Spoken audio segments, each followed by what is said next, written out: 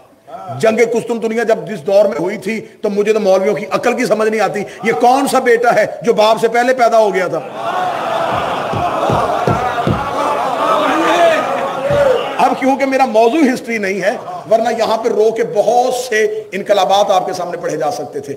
لیکن جب اس کو کہا کہ فتح ہو جائے تو دمشق کس کے حوالے کر دیا گیا تھا؟ یزید بن ابو سفیان کے پاس. تو یہ 2 سال کے بعد طاعون کے مرض میں مبتلا ہو کے مر جاتا ہے. اس کا چھوٹا بھائی معاویہ بن ابو سفیان، دمشق اس کے حوالے کر دیا جاتا ہے. جب تیسری خلافت کا دور آتا ہے تو کیونکہ بنو امیہ کو عہدے دیے جاتے ہیں اس خلافت کے دور میں، ہر ایک کو جو جتنے چچا زاد خالہ زاد تھے ان سب کو عہدے دیے جاتے ہیں. تو اس میں معاویہ بن ابو سفیان کو یہ کہا جاتا ہے کہ یہ جتنا شام ہے نا یہ سارا تیرے پاس آ جائے گا.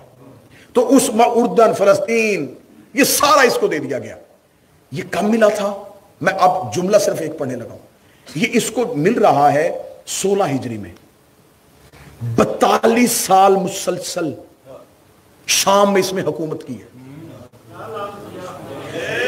42 ایئرز مسلسل اس کی حکومت رہی. اس نے شام اس پوری سلطنت کے لوگوں کو مدینے والا اسلام نظر ہی نہیں آنے دیا. ان لوگوں کو مدینے والے اسلام کا پتہ ہی نہیں تھا. وہ وہی اسلام سمجھتے تھے جو ان کو حاکم شام دے رہا تھا. یہی وجہ ہے کہ امیر المومنین کے جمعے کے خطبوں میں تبرہ یہ کہہ دینا کہ علی مسجد میں کیا کرنے گئے تھے. اتنا گھنونا اسلام تھا، اتنا گندا اسلام تھا کہ کاش میرے پاس وقت ہوتا میں 2-4 واقعات بھی آپ کو سناتا تو آپ کو پتہ چل جاتا کہ اس نے شام میں اسلام کی حالت کیا کرتا. اور اسے تخت پہ بیٹھ کے کہا تھا، اس نے کہا وہ جس کے لیے بنو ہاشم مکے میں شور کرتے تھے، بنو امیہ کے بچوں نے اسے کھیل بنا رکھا. یہ حالت تھی شام کی. اب تیسری خلافت کا دور گزرا، امیر المومنین کا دور ہے. امیر المومنین شام فتح کرنا چاہتے تھے. رستے میں جمل آ گئی. جمل نے علی کا رستہ روک دیا، علی کو شام نہیں جانے دیا. علی واپس پھر مدینہ بھی نہیں گئے اور کوفہ دارالحکومت بنا لیا. دوبارہ شام پہ حملہ کرنا چاہا تو صفین آ گئی. صفین کی وجہ سے علی شام نہ جا سکے اور صفین کی جنگ میں مصروف ہو گئے. پھر اس کے بعد علی ہی کے لشکر میں مخالفت ہو گئی. علی کی اندر ہی کے لوگوں نے علی کی مخالفت کرنی شروع کر دی. یہ کوئی آج کی عادت نہیں ہے. انہوں نے امیر المومنین کے لشکر میں رہ کے علی پہ عدم اعتماد کر دیا. انہوں نے کہا ہمیں علی پہ اعتماد ہی نہیں ہے، جس کی وجہ سے حاکمین کا فیصلہ ہوا اور جیتی ہوئی صفین جو ہے وہ شکست میں تبدیل ہو رہی ہے. ابھی امیر المومنین صفین سے نکلتے ہیں تو خارج علی کو نہروان میں لے آتے ہیں اور مقدسین کا گروہ ہے. انہیں کتابوں میں تاریخ میں مقدسین لکھا گیا. مقدسین کیوں لکھا گیا؟ ان کے چہرے پہ داڑیاں اور ماتھے پہ سجدوں کے نشان، ہاتھوں پہ لمبی تسبیحاں، اور یہ عبادت گزار کا روح بنا کے علی کے سامنے آ گئے. اور 40 ہجری کو مولا علی کی شہادت ہو جاتی. مولا امام حسن آتے ہیں، شام فتح کرنا چاہتے ہیں. قلت انصار کی وجہ سے، کم لوگ ہونے کی وجہ سے امیر جناب امام حسن مجتبی شام نہیں جاتے. صلی اللہ محمد. اب جناب امام حسین شام فتح کرنا چاہتے ہیں، لیکن کوفہ والے بے وفائی کر دیتے ہیں. کربلا میں امام حسین کی شہادت ہو جاتی ہے. 4 حجتوں کی خواہش تھی فاتح شام بننا.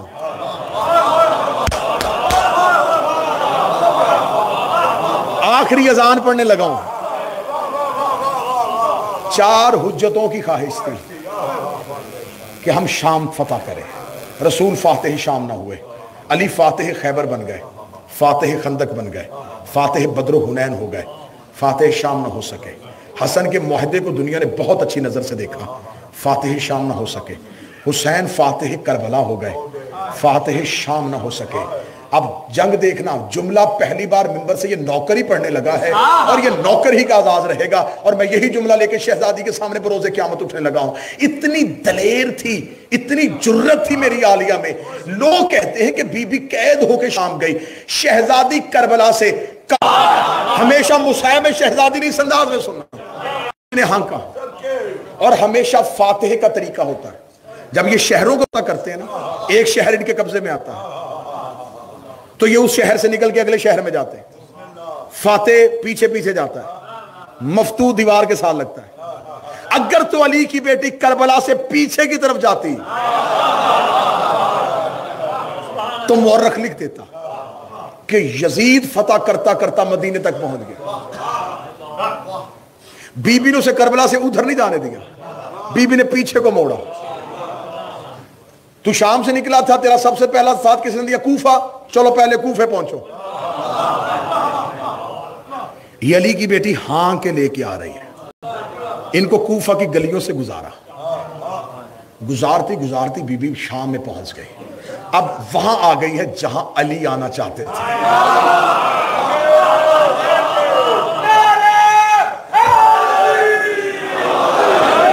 اب میں اس مرحلے میں داغ سے بے نیاز ہو گیا ہوں، جس مرحلے پہ گفتگو آ گئی ہے واللہ با حسین میں داغ سے بے نیاز ہو گیا ہوں۔ بی بی شام لے آئی، یہاں رسول آنا چاہتے تھے، یہاں علی آنا چاہتے تھے، حسن کی خواہش تھی، حسین کی خواہش تھی۔ بی بی شام کے باہر پہنچی، یہ ہے شام۔ بڑے بڑے محل دیکھے، ملوکیت کو دیکھا، سلطنت کو دیکھا، تخت اور تاج دیکھے، لشکر دیکھے۔ بی بی نے کہا اچھا یہ تھی وہ طاقت جو میرے بابا کے خلاف تو نے 42 سال اکٹھی کی، یہ تھی وہ طاقت جو تو نے حسن کے خلاف استعمال کی۔ اس گھر میں بیٹھ کے سازشیں کرتا تھا، یہاں سے مشیر بھیجتا تھا، یہاں سے گورنروں کو خط لکھتا تھا۔ بی بی نے کہا پھر اب میری بھی جنگ دیکھنا، رسول کا قاتل چھپے گا، علی کا قاتل چھپے گا، حسن کا قاتل چھپے گا، اب میں تم سے بدلہ لوں گی، اب میں تمہیں گالی نہ بناؤں، مجھے زینب نہ کہنا۔ اب جو اس تخت میں بیٹھا تھا اسے عبرتناک شکست نہ دو، مجھے علی کی بیٹی نہ کہنا۔ اب بی بی فاتحانہ انداز میں، فاتحانہ انداز میں بی بی بازار شام کو رونتی ہوئی، بی بی ان کے بڑے بڑے قصر کو اپنے زمین بوس کرتی ہوئی، شہزادی رونتی ہوئی فاتح خیبر کی بیٹی اپنے خطبے کی تلوار کو، بابا جس بات پہ قابو رکھے گا ورنہ مجھے مجبوراً مصاحب کا رخ پڑنا، یوں خطبے کی تلوار کو بے نیام کرتی ہوئی، اپنے لفظوں کی دھار سے رگیں کاٹتی ہوئی شہزادی فاتح بن کے اس کے دربار میں داخل ہوئی۔ 42 سال سے چھپ کے بیٹھا تھا، اسی کا بیٹا تخت میں بیٹھا تھا، اس نے علی کی بیٹی کو آتے ہوئے دیکھا، اس نے شہزادی کو دیکھا، چہرے پہ وہی علی والا روپ، منہ میں وہی علی والی زبان، لہجہ بھی وہی علی والا، گفتار بھی وہی عباس والی۔ اسے کہا کون قتل ہوا ہے؟ ایسے لگ رہا ہے اس کا کوئی بھائی نہیں مارا گیا، ایسے لگ رہا ہے اس کا کوئی بیٹا نہیں مارا گیا۔ بی بی نے یوں دربار میں پہلا قدم رکھا، اس نے سمجھا تھا کہ میں نے قید کیا ہوا ہے۔ اس کو اس کے سفیروں نے پوچھا کیوں قتل کیا ہے تو نے حسین کو؟ جب بی بی دربار میں داخل ہوئی تو یہ ملعون کہہ رہا تھا کہ حسین میرے اختیار کو نہیں مانتا تھا، علی نے میرے باپ کے اختیار کو نہیں مانا، علی کے بیٹے نے میرے اختیار کو نہیں مانا۔ اتنا کہنا تھا، شہزادی کا پہلا قدم دربار میں آ گیا۔ شہزادی نے کہا اے معاویہ زادہ، تم نے ابھی کہا ہے ہم نے تیرے اختیار کو نہیں مانا، میں تم سے بات کرنا چاہتی ہوں لیکن تیرے دربار میں یہ روشن دان ہے، ان سے ہوا آ رہی ہے، تھوڑی دیر کے لیے ہوا کو روک تاکہ میں تم سے بات کر سکوں۔ جس نے کہا روشن دان کی ہوا روکنا میرے بس میں نہیں ہے۔ بی بی نے کہا تیرے دربار میں گھوڑے کھڑے ہیں، گھوڑے کی فطرت ہے، وہ اپنے پاؤں کو حرکت دیتا ہے، ان کے سموں کو روک، میں تم سے بات کرنا چاہتی ہوں۔ اس نے کہا میں گھوڑوں کے سم نہیں روک سکتا۔ بی بی نے کہا تیرے دربار میں اونٹ کھڑے ہیں، اونٹوں کے گردنوں میں گھنٹیاں ہیں، یہ اپنی گردنوں کو ہلا رہے ہیں، گھنٹیوں کا شور ہو رہا ہے، تھوڑی دیر کے لیے گھنٹیاں روک۔ اس نے کہا بی بی یہ بھی میرے بس میں نہیں ہے۔ علی کی بیٹی نے کہا اب میں اپنا اختیار دکھاتی ہوں۔ شہزادی نے کہا اوس کو چپ ہو جاؤ۔ اتنا کہنا تھا، جس اونٹ کی گردن ہلی تھی واپس نہیں آئی، جس گھوڑے کا پاؤں اٹھاتا نہیں چلی گیا، جہاں سے ہوا نکلی تھی واپس نہیں گئی، جو سانس نتھرے سے باہر آئی تھی اندر نہیں آئی، حلق وہی کا وہی رک گیا، جس کی آنکھ کھلی تھی بند نہیں ہوئی. جب پورا دربار پتھر کا بن گیا, بی بی اس کے تخت کے سامنے آئی. بی بی نے اس کے ناپاک بدن کی روح واپس کی. اس نے اپنی آنکھوں کو ہلایا, اس نے دیکھا کہ پورے دربار میں پتھر ہے, کوئی انسان حرکت نہیں کر رہا, کوئی بشر حرکت نہیں کر رہا, کوئی حیوان اپنی آنکھ بند نہیں کر رہا. اس نے کیا کیا تو نے علی کی بیٹی, یہ تو نے کیا کر دیا میرے بھرے دربار کو. بی بی کہا تو نے کیا کہا تھا, ہم نے تیرے اختیار کو نہیں مانا. اب بتا قیدی تو ہے یا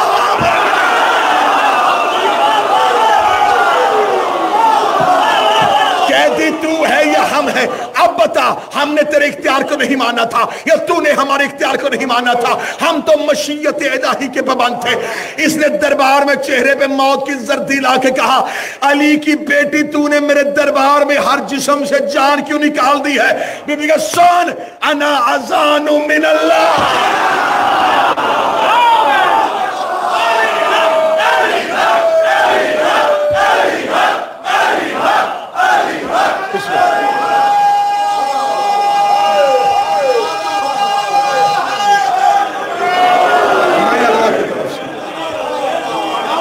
بسم اللہ جی. آپ مولا حسین, انا اذان من اللہ ورسولہ, میں اللہ کی اذان ہوں, میں رسول کی اذان ہوں.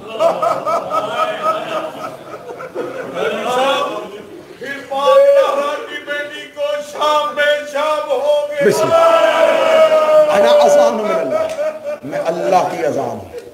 یہی وجہ تھی میرے ماتمیوں کہ اس نے, اب تم نے ساری زندگی ذاکروں اور سے خطبہ اور علماء سے سنا, نوکر کی زبان کا جملہ ہے سید مجھے دعا دے کے چلے جانا. کوئی میری کسی سے ذاتی دشمنی نہیں ہے. یہ آل محمد کی گھر کی دشمنیاں جو اپنے کاندھوں پہ اٹھا کے پھر رہا ہوں, جو اپنے بچے چھوڑ کے در بدر پھر رہا ہوں نا, یہ بطول کے گھر سے وفا کا نتیجہ ہے. مجھے کسی سے کوئی مطلب نہیں, کوئی لینا دینا نہیں, صرف سیدوں سے دعا لینے لگا ہوں. یہی وجہ ہے جب بی بی نے کہا نا میں اللہ کی اذان ہوں, اس نے شام میں اذانیں دلوانی شروع کی. اسی لمحے دربار میں اذانوں کی آواز گونجی کہ لوگوں کو پتا چلے کہ اذان یہ نہیں, اذان یہ ہے. اذانیں ہو رہی تھی اور اذان الہی رسیوں میں کھڑی تھی.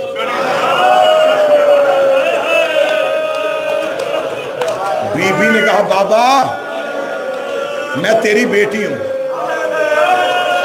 بابا تو مدینے سے چلا تھا, تو نجف بیٹھ گیا. حسین مدینے سے چلا, حسین کربلا بیٹھ گیا. بابا میں اب رہوں گی شام, اب میں شام سے نہیں جاؤں گی.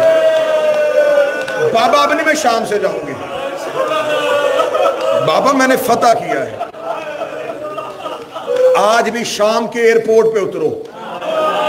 ندیم بھائی آپ سیدہ کے حرم کے نوکر ہیں, آج بھی شام کے ایئرپورٹ پہ اترو, شام کے ریلوے اسٹیشن پہ جاؤ, کوئی کسی کا نام نہیں لے رہا, ایک ہی آواز آ رہی ہے زینبیہ زینبیہ زینبیہ. اللہ جانے کیسے فتح کیا شام.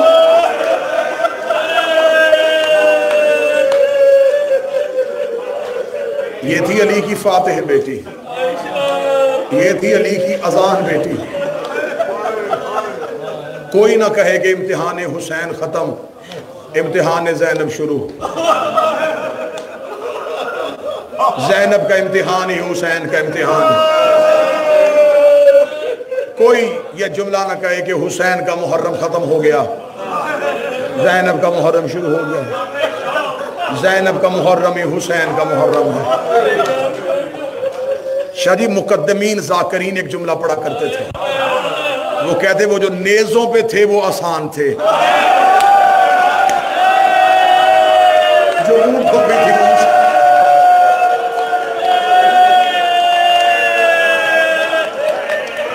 بس اسی دربار کا ایک جملہ سن لو.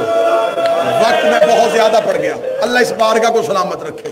اللہ اس کے منتظمین عہدیداران جتنے بھی ہیں, خدمت گزار شہزادی کسی کا محتاج نہ کرے.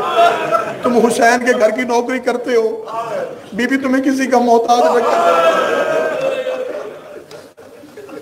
میں ڈر گیا ہوں ماتمیوں سے، میں جملہ کھولوں گا نہیں، میں اشارہ کروں گا۔ یہ ملاؤن تخت پہ تھا، رسیوں میں تھی قرآن کی صورتیں،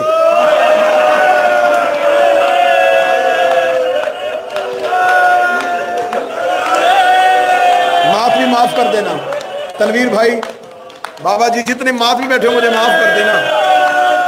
عمران بھائی، جو رسی یاسین کے گلے میں تھی وہی کوثر کے گلے میں تھی۔ یاسین اپنی کمر سیدھی کرتی، کوثر کے تلوے زمین سے اڑ جاتے، رو کے کہتی اماں کمر جھکا، میرے گلے کی رسی تانگ ہو گئی۔ حوصلے کے ساتھ، حوصلے کے ساتھ۔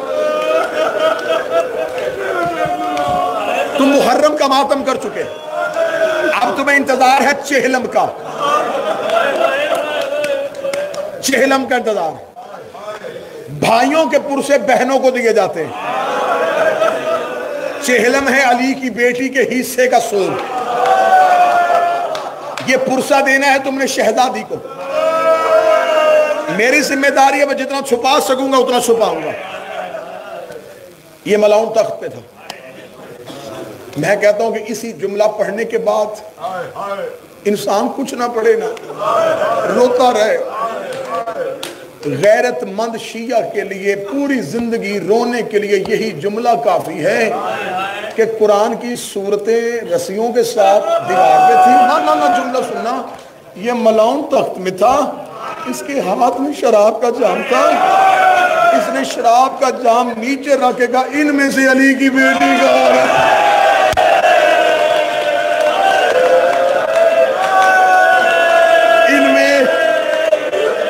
ان میں علی کی بیٹی کون؟ میں نے پڑھ دیا نا، تم نے سن لیا۔ کوئی عباس کے دل سے پوچھے کہ عباس کی کیا حالت ہوئی جب اس نے کہا ان میں سے علی کی بیٹی کون؟ ایک ملاؤن دائیں کھڑا تھا، اس نے کہا وہ جو سب سے آخر میں سفید سر والی ضعیفہ ہے نا، وہ ان کی کنیز ہے، اس کی کمر کے پیچھے سر رکھ کے جو کھڑی ہے نا وہ علی کی بیٹی ہے۔ اس نے کہا یہ سفید سر والی ضعیفہ کون ہے؟ کیا لگا یہ ان کے گھر کی کنیز ہے۔ اس نے کہا کنیزیں پیچھے کھڑی ہوتی ہیں، یہ اپنی مالکن کی آگے کیوں کھڑی ہے؟ اس نے کہا ہم نے پورے رستے ہی سے بڑا مارا ہے، اس نے بی بی کا پردہ نہیں چھوڑا۔ یہ علی کی بیٹی کے آگے سے ماتم کی تیاری کرنا تو سیدہ کے موقع، ہم نے پورے رستے بڑا ظلم کیا، اس نے علی کی بیٹی کا پردہ نہیں چھوڑا۔ اس نے کہا میں نہیں مانتا، تم نے ظلم کیا ہوتا یہ رستہ نہ چھوڑتی، میری آنکھوں کے سامنے آزماؤ۔ نہیں پڑھوں گا، مجھے پتا ہے تم نرم دل ہو، تم سے برداشت نہیں ہونا۔ اس نے کوئی لوہے کی چیز لی، یہ چلا، اب میں جملہ چھپانے لگا ہوں۔ یہ فضہ کے قریب گیا، اس نے کہا ضعیفہ علی کی بیٹی کا پردہ چھوڑ۔ بی بی فضہ کی طرف دیکھنے لگی، آج کے دن کے لیے تو نبی سے زندگی مانگی تھی، میں نے نبی سے کہا تھا یا رسول اللہ میں تیری بیٹی کا پردہ بن سکوں، اس نے کہا پردہ چھوڑ ورنہ میں ظلم کروں گا۔ اس نے وہ لوہے کی چیز فضہ کے سر پہ رکھی، فضہ کے چاندی جیسے بال یاقوت کی طرح سرخ ہوئے، ادھر فضہ کے بالوں پہ لہو کی لکیر آئی۔ علی کی بیٹی نے فضہ کی کمر پہ سر مارا، بی بی رو کے دی اماں پردہ چھوڑ دے، رو کے کہہ دی یا ماں نہ کہہ، یا ماں نہ کہہ، یا پردہ چھوڑنے کا نہ کہہ، مجھے بتا آج تیری ماں ہوتی وہ تجھے اس نجس ترین ماحول میں بغیر پردے کے چھوڑ دی، مر جائے گی فضہ، نہیں چھوڑے گی تیرا پردہ۔ اور سید و احسان مانو فضا کے، اس نے پورے بازار شام میں اپنا پاؤں نہیں بدلا. یہ کہتی تھی میری غیرت کا وارہ نہیں کرتی، میں پاؤں اٹھاؤں کسی بے غیرت کی نظر زینب کے پاؤں پہ چلی.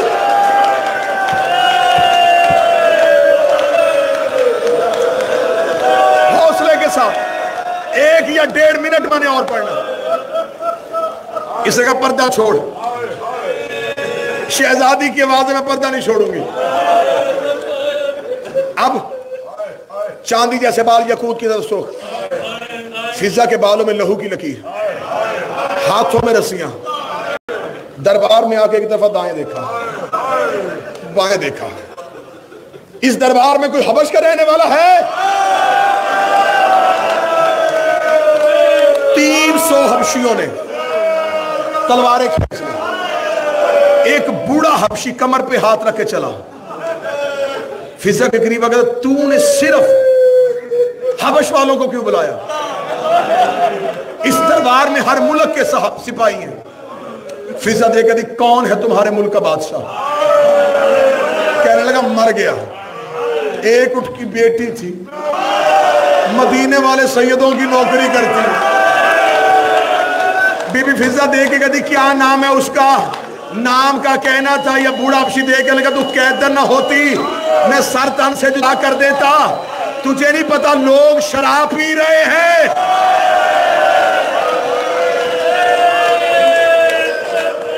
تجھے نہیں پتا لوگ شراب پی رہے اور تو نے مجھ سے ہماری شہزادی کا نام پوچھ لیا. بی بی فضا کہتی تو نہیں بتاتا تو میں بتاتی ہوں. اس کا نام میمونہ تھا. بوڑھے حبشی نے اپنے ابروؤں کو اٹھایا. کہنے لگا تو میمونہ کو جانتی ہے؟ جملہ پڑھو جس نے گھروں تک بات کرنا ہے. بوڑھے حبشی نے ابرو اٹھائے تھے، فضا نے اپنے بالوں کو ہٹایا. دیکھا دی پہچان سکتا ہے؟ یہ دیکھنا اگر تو میمونہ ہے میں تجھ سے بولوں گا نہیں. کیوں چھوڑی سیدوں کی نوکری؟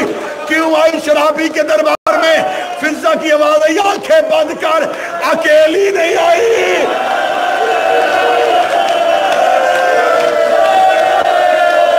علی کی بیٹیاں میرے پیچھے کھڑی ہیں.